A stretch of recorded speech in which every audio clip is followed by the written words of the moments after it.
starting in 5 seconds. It is a matter of great happiness for me to be here for the 45th convocation ceremony of the All India Institute of Medical Science or AIMS. This institution is a national center of excellence in medical research and healthcare. It is a model for the country. The name AIMS has become a byword for quality, commitment, and rich experience. The faculty and doctors, as well as, of course, the students, are the pride of our medical fraternity and our nation. I must compliment every member of the AIMS family for keeping up these exceptional standards despite very difficult circumstances. I am especially happy to address the students and residents, those energetic young doctors and nurses who are graduating today and getting their degrees. My congratulations to them, and in particular to those who have won medals and awards.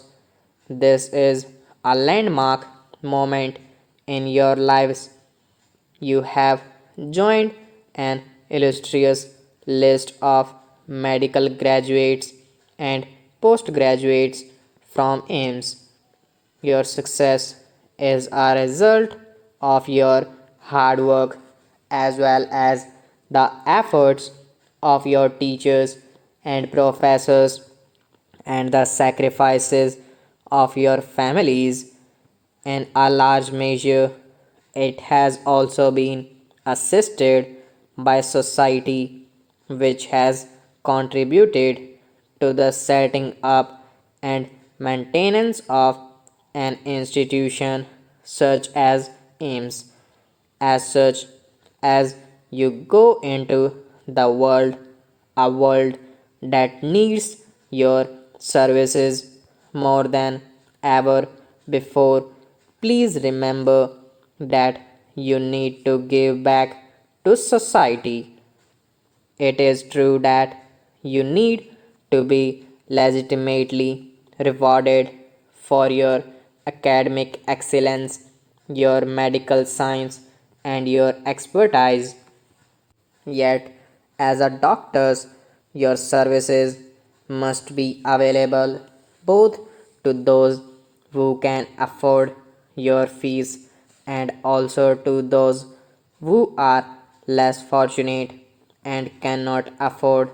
Disease does not distinguish between rich and poor, but unfortunately, poor suffer the most.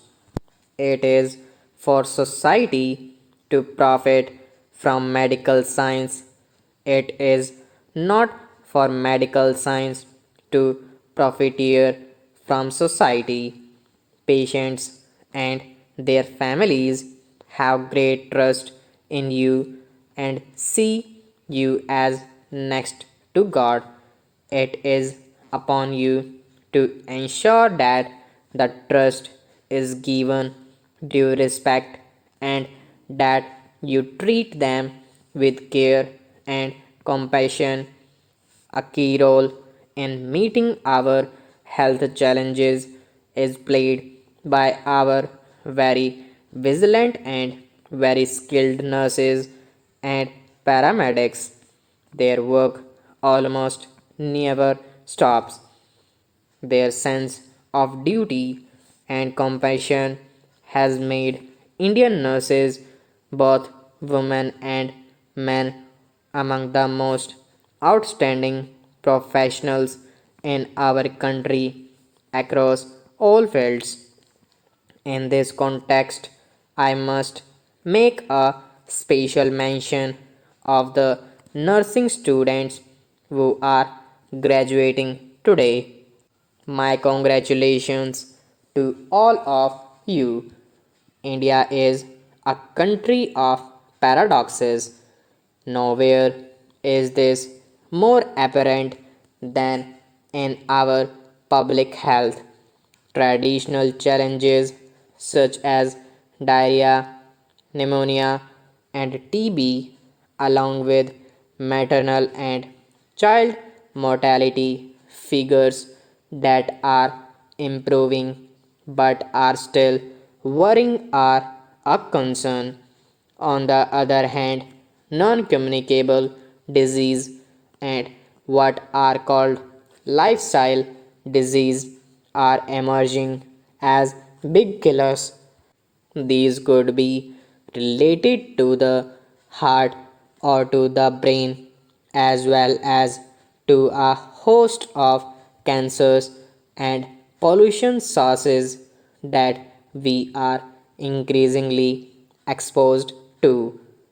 In our country, both obesity and malnutrition are substantial public health issues, as and in our country we have a very large child population as well as one of the world's largest populations of senior people.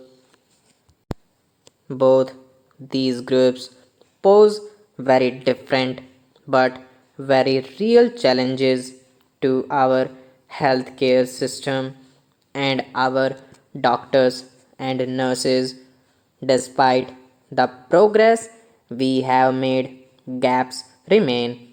For example, Indian companies are among the world's biggest manufacturers of vaccines.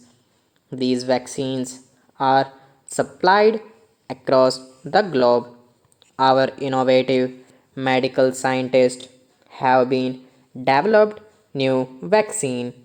Even so, our own immunization record remains below desirable levels.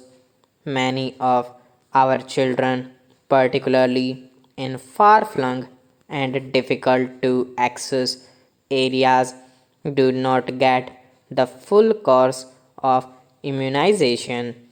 In this context, I must appreciate the efforts of the Union Ministry of Health and Family Welfare under Sri J.P. Nada by launching programs like Mission Indradhanush.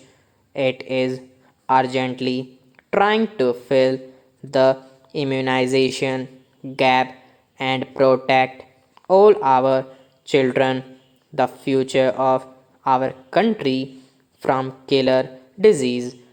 The scenario I have described above requires coordinated actions by all stakeholders, whether in the government or the private sector, whether at the grassroots in the form of our dedicated ASHA workers and ANMs, or by specialists in leading referral hospitals such as AIMS.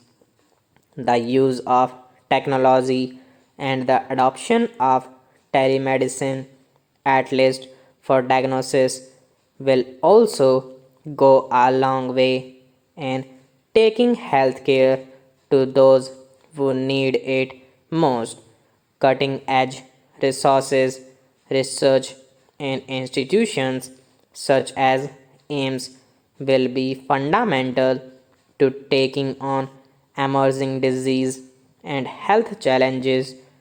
In all these, the principal actors, the fulcrum of the medical system, are the doctors, all of you who are being awarded degrees today.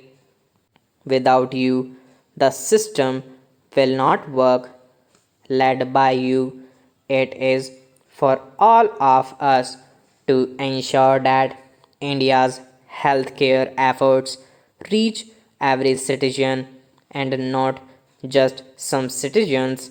It is for you to ensure that healthcare indices for the entire population reach acceptable levels during our lifetime.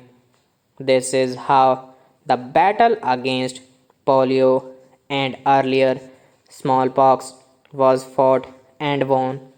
Those victories must inspire us and spur us to a healthier India in all its dimensions. Stop.